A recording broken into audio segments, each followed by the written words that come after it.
Hello,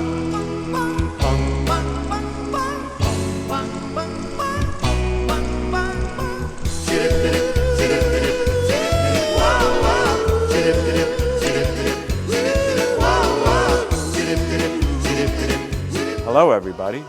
I'm Rene Ramos, director of the Lynn and Louis Wolfson II Florida Moving Image Archives, and this is Rewind, the show that looks back on Florida's past with historic film and video.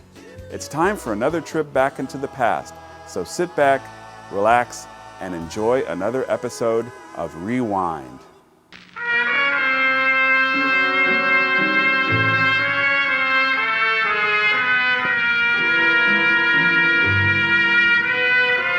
The program you are about to see is confidential.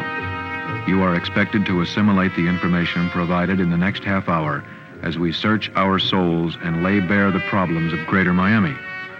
You are instructed to guard this information from outside eyes until we have accomplished the changes envisioned in Upward Miami.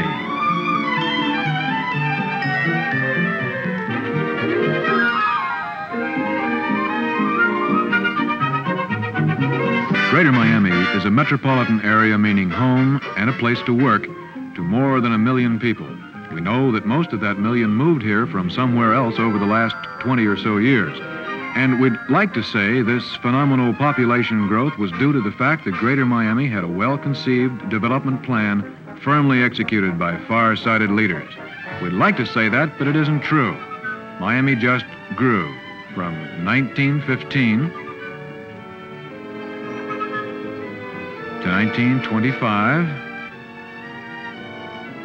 to 1965. And it's still growing.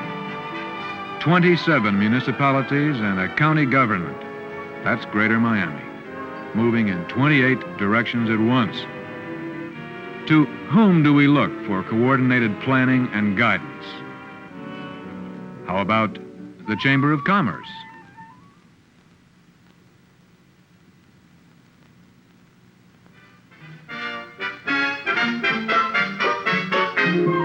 Now that's a question so good the Chamber of Commerce is asking it of itself. This is the study committee of the Miami-Dade Chamber of Commerce, brought into being when it became apparent that the Chamber was caught in the same riptide as the municipal government structure. Like an amoeba following the easiest course, the Chamber had, over the years, divided itself into many sub-chambers or councils, each pursuing its own aims from its own regional or economic point of view. Only rarely could the organism pull itself together for coordinated attack on a single problem. When it did, the Chamber's efforts met with monumental success. More often, different councils and regional chambers found themselves hopelessly snared in opposition. The base chamber in downtown Miami gradually became little more than a central dues collecting facility. Now, if that's an overstatement, it serves to show the direction and the condition of the Miami-Dade Chamber of Commerce at the close of 1967. But as of now, that's history. What you will see now is a new chamber reforming and rededicating its efforts to coordinated action. After 3 months of frequent meetings in Miami, the study committee shifted to an island on the west coast of Florida, chosen for this top-level meeting because of its isolation from day-to-day business pressures. At the Marco Beach Hotel, some 30 Miami area business leaders, representing a cross-section of the community, met with 3 out-of-towners, 3 men who led action groups to reform the images of their own cities. It is said we human beings rarely profit from the mistakes of others. Can we learn from the successes of others and our own mistakes? Yes, if we keep clearly in mind what community problems we are confronted with and how urgent is their solution. City planner Konstantinos Doxiadis tells what can happen to Miami. What sort of city do you think Miami can become? Either a very ugly city, which you will abandon very soon in the next 10 or 20 years if you let trends continue as at present. We can be sure it will be a great failure. It will be a wasteland and nobody would like to carry business there or to live there. Crime will be in control of the streets. Or, if such plans are implemented, these trends can be reversed and it can be a very important central city. The study committee is studying ways to change things. First, change the chamber, then let the changed chamber change Miami. The needs are known. A survey of the membership indicated that priority action was needed to dramatically uplift the sagging downtown area of Miami. The Chamber of Commerce will be the clearinghouse of ideas to avoid having other groups working at cross purposes. And an action-oriented committee will be named to make a plan and ramrod it into being.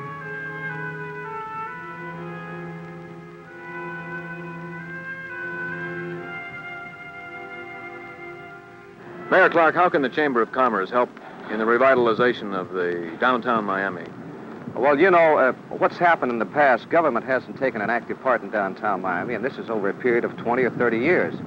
With the new ideas that the Chamber of Commerce, the new Chamber of Commerce has, and has an opportunity to develop among the business interest and governmental leaders in our community, we believe that this might be and will be the catalyst that it takes to redevelop the great city of Miami. You think this might implement the Doxiadis plan? I'm sure that this will be a very far-moving catalyst to make this a reality. Of course, you know, it takes the participation of government and business leaders and the Chamber of Commerce primarily to make any plan in downtown Miami become a reality. Of course, we have much history of this throughout great cities in the United States, like Hartford, Connecticut, Pittsburgh, Pennsylvania, Akron, Ohio, and even Philadelphia. Yes, we've learned And that. it's a combination of the effort between the Chamber of Commerce and the business leaders and also government, merging their thoughts together to come up with a realistic plan, an objective plan, and something that is practical and not out of reason. This will take good, hard work, won't it? It will, and in fact, we've been working on this very diligently for the past 2 years with the Doxiadis plan. We feel that this great city that we're standing before at the present time has much to offer for not only the business people, but for the governmental leaders and for every person in the field. We know that the Doxiadis plan may have a few bad portions to it, but we're going to implement and try to implement as much as will complement the city of Miami. Thank you, Mayor Clark. Thank you so much, Wilson. Can a city that wants to maintain its fresh air, clean water, expect to attract industry? You bet it can. Miami can, and here's how. Climate, environment, and living conditions are rapidly becoming some of the top considerations of potential industry. Such factors influence the ability of firms to attract key personnel as well as individual productivity, which is the key to successful business operation. Even though we lead the nation in increase for new manufacturing plants, we've just scratched the surface on realizing our potential. The success pattern of Greater Miami has been established in bringing to this area Dow Chemical, Essos, National Oceanographic Center, North American Rockwell, Copy Statics, General Bronze, Mutual of Omaha, and many other manufacturers and regional and international offices. It was a team effort of the business community, governmental units, the university, and others, which enabled us to present the image of Miami in the proper perspective. Our success in attracting compatible industry will multiply in proportion to our ability to marshal and direct such community forces in a coordinated single effort with all other considerations subordinated to the welfare of Greater Miami as a whole. Mr. Meyer, have we reached the peak in tourism? No, we haven't scratched the surface yet. For many years, people have wondered whether we're overbuilt. I don't think we're overbuilt, we're underpromoted.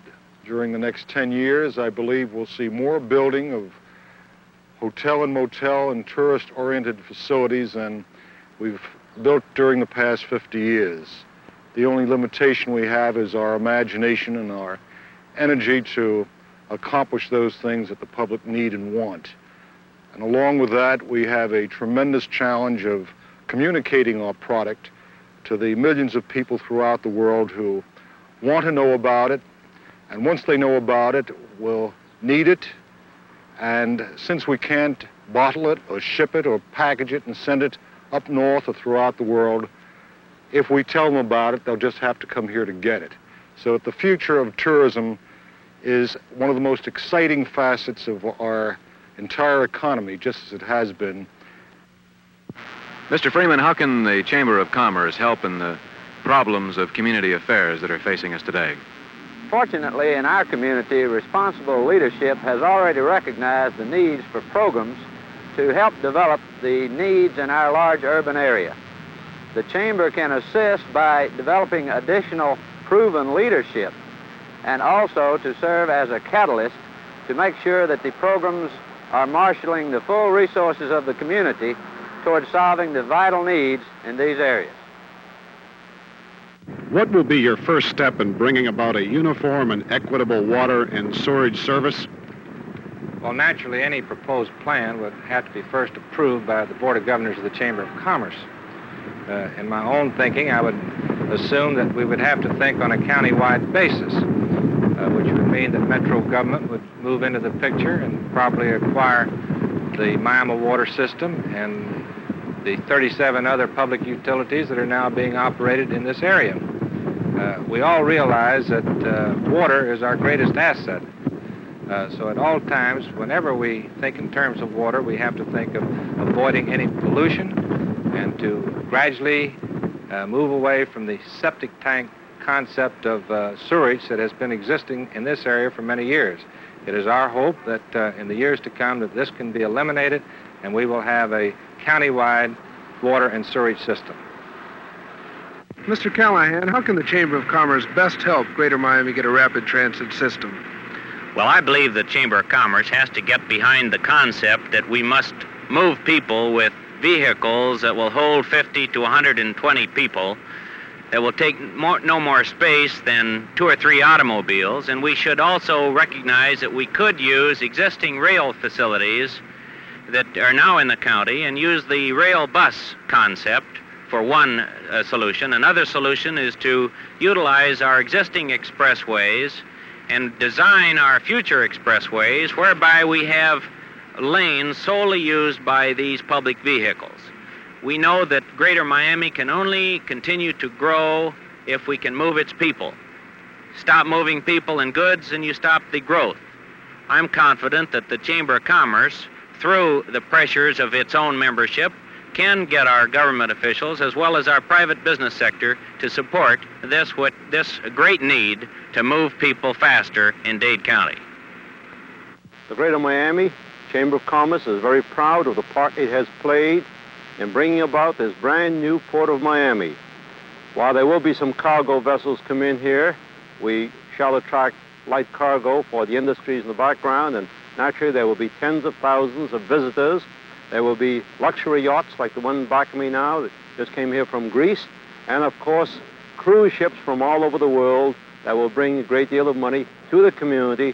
And we feel that this is most important and that the public should be made aware of the fact that we do have this new Port of Miami and the big part it will play in the success and future growth of all Greater Miami.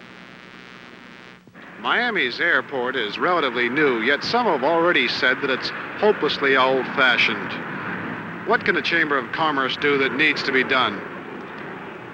This is by no means a hopeless project.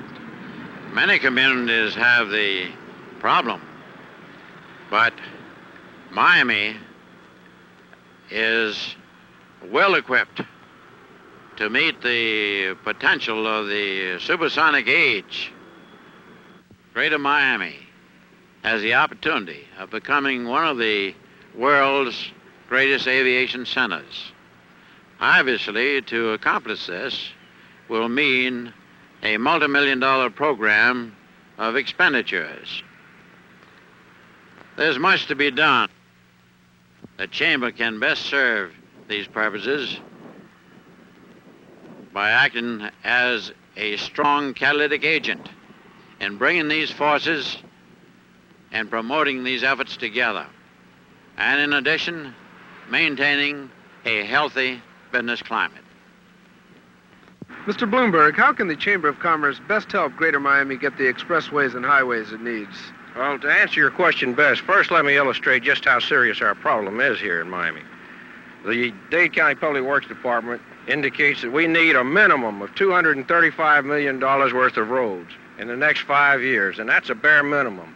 The only amount of funds we have available projected at the moment is $60 million.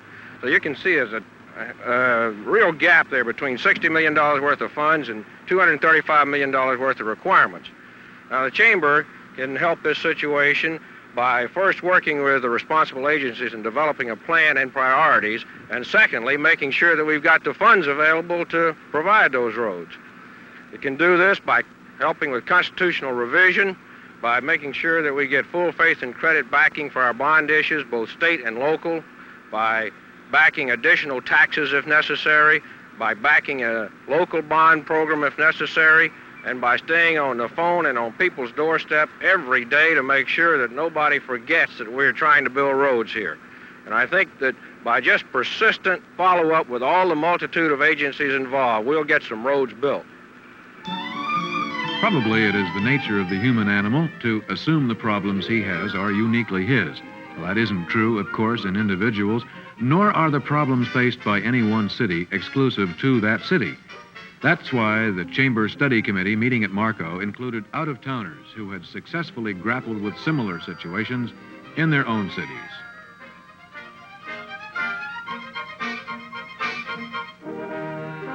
At Marco, Miami-Dade Chamber President and Vice President of Southern Bell, Lawrence Sheffey, questioned the Executive Vice President of the Rockford, Illinois Chamber, John Midovich. John, it's been a real pleasure to have you down here with us, and you've made an excellent contribution to this meeting that we've had here since yesterday. Now, in your talks that you've made, I've jotted down a few questions that I'd like to ask you. And the first one is, in terms that might be applied to Greater Miami, what role did your Chamber of Commerce play in revitalizing your city? I guess the biggest role we played, Larry, was we redefined the role of the Chamber. In other words, before the Chamber was not identified as the catalytic force in the community. It was not considered a problem-solving organization. So it had a credibility problem in the community, not only in the community itself, but among its membership. So we restructured the Chamber, we re-emphasized it, we started to redirect its efforts so that it became truly the voice, the representation of the business community, but in a positive way. We started to identify the problem areas. We started to marshal the resources in the business community and in the total community for solving specific problems. We moved into areas of education, downtown renewal, urban renewal in blighted areas in Rockford. The Chamber provided the leadership in passing a $17 million bond issue for raising $50,000 from the community to be used as a revolving development fund to solve problems of urban blight we've had in our community. We've moved into the critical, fundamental socio-economic problems of our community, which is really the proper role of a Chamber of Commerce today. In other words, if a chamber is going to earn the support of its members, if it's going to earn the support of the community, it has to demonstrate its problem-solving capability, and it does this by marshaling the resources of the community in a positive way. And the study committee chairman, general manager of the Miami Herald, Alva Chapman, got the reactions of Arthur Lumsden, vice president of the Greater Hartford, Connecticut Chamber of Commerce.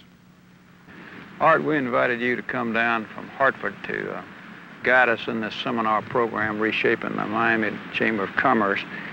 We invited you because the Hartford Chamber is considered by many people to be the most successful chamber in the United States. It's well-financed, it's got a great record of getting things done as opposed to simply talking about them, as so many chambers frequently do.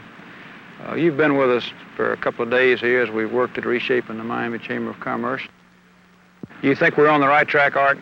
Alva, you certainly are. I've never seen such commitment and dedication by leading citizens of the community before in my life. I think you've got yourself an outline and a structure that you're developing, a program that involves action rather than propaganda.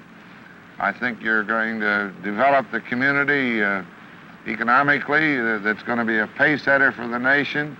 Beyond that, you've involved yourself in people, and you're going to end up with this community being a better place for all, not only just a good place, but an even better place.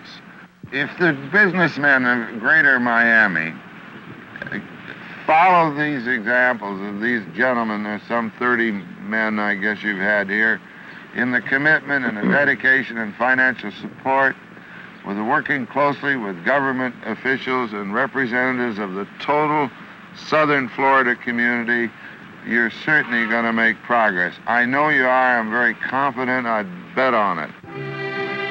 A city is buildings and people, business and government. Either they change to meet the challenges of each new day, or they stagnate and deteriorate until new, more energetic and determined leadership emerges to rebuild out of the dust and ashes. Greater Miami is not going to wait until the last bell tolls. We're going to face our problems now and solve them now. Yes, we have found that, like many other cities, it has been necessary for Miami to modernize its Chamber of Commerce. Our past structure was wasteful of one of our community's most priceless assets, namely the civic energy of the volunteer who does the work for the Chamber. The primary thrust of our new Greater Miami Chamber of Commerce is built around 10 project-oriented action committees.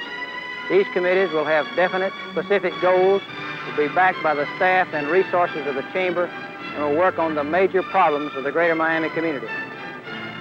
A second principal thrust of this new organization is a Progress Council.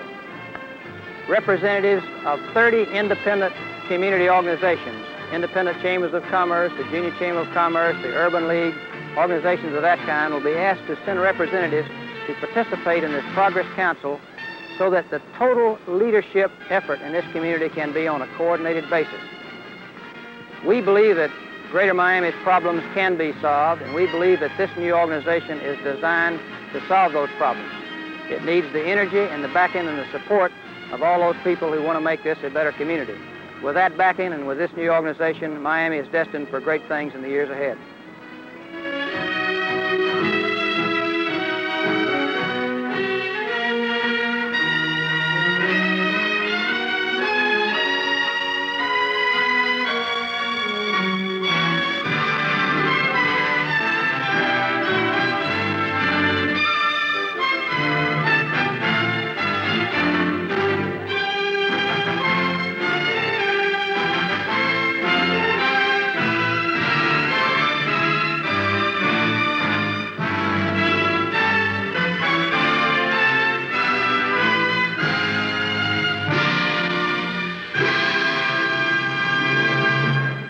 That's about it for this edition of Rewind.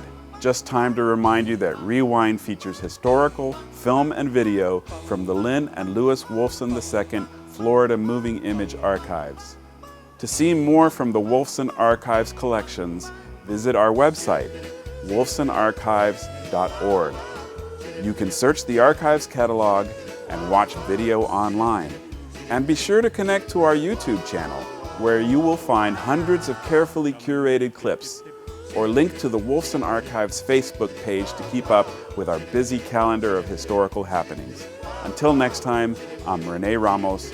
Thanks for watching.